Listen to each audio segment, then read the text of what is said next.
Khomeini yang kita kenal dengan gagasan teokrasi itu yang diambil oleh Ali Syariati. Jadi Ali Syariati merupakan sebuah pemikiran tentang teokrasi, akhirnya menumbuhkan negara Iran, ya, kenal ya. Dan juga kena pemikir Muhammad Iqbal seperti itu ya. Menumbuhkan negara mana? Negara Pakistan gitu. Jadi seorang pemikir itu lahir seperti itu ya. Rusia juga kita kenal, Cina juga kita kenal dari pemikiran siapa? Dari Karl Marx dan Hegel ya. Hegel seorang ahli pemikir, ahli filsafat, bapak filsafat termasuk ya.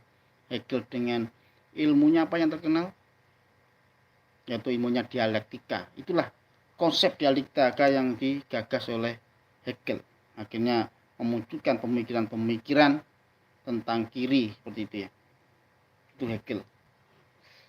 Diadopsi oleh Karl Marx itu dalam ilmu ekonomi seperti itu. Lalu dibantah lagi oleh pemikiran terkenal yaitu Fukuyama, seorang ahli pemikir kapitalis ya. Dia memberikan pemahaman tentang kapitalis itu Fukuyama. Fukuyama merupakan orang yang sangat luar biasa juga ya. Dia mengkonter pemikiran Marx seperti itu.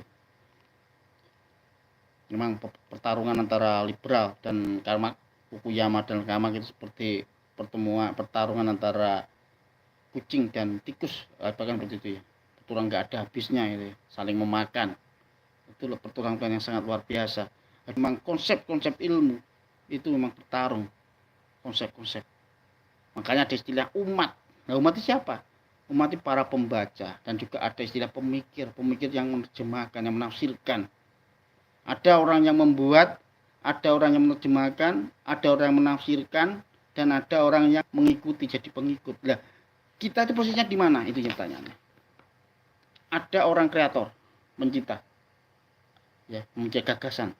Ada orang yang mempelajari, menerjemahkan, lalu menafsirkan. Tapi ada orang yang mengikuti. Jadi kita itu levelnya ke berapa?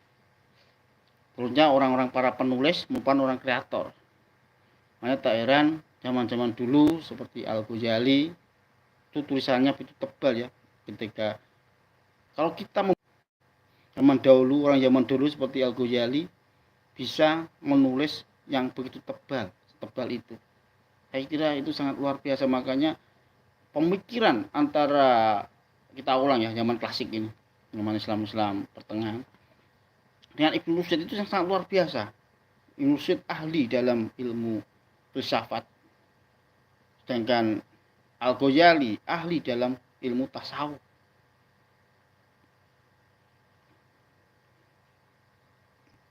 Bagaimana pemikiran Al-Ghazali itu benar-benar diterapkan, tidak hanya sebatas dia ikut, tidak, dia benar-benar menerapkan. Dia seorang menteri, seorang penasihat raja, dia juga seorang rektor, tapi jabatan itu semua ditinggalkan. Dia pergi ke sungai, menelusuri sungai, dan disitulah dia menemukan ilmu yang istilahnya ilmu sekarang tasawuf yang ditulis melalui Iyalmuddin. Itu Al-Ghazali sangat luar biasa. Makanya banyak orang yang kagum melihat daya tulisnya yang sangat luar biasa.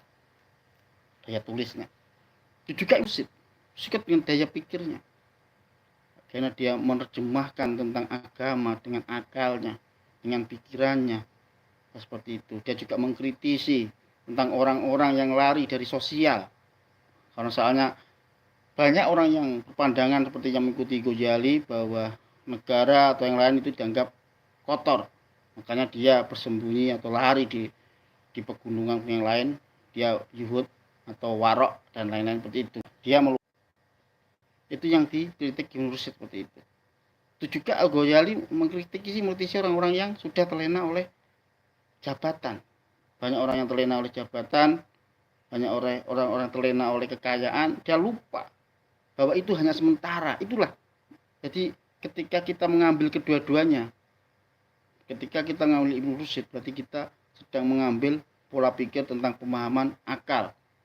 Kita ya, pokoknya kehidupan memang Tuhan menciptakan yang bermacam-macam. Ada orang bisa hidup dalam kejutan, kewaraan, juga ada orang yang bisa hidup dengan akal, seperti itu ya.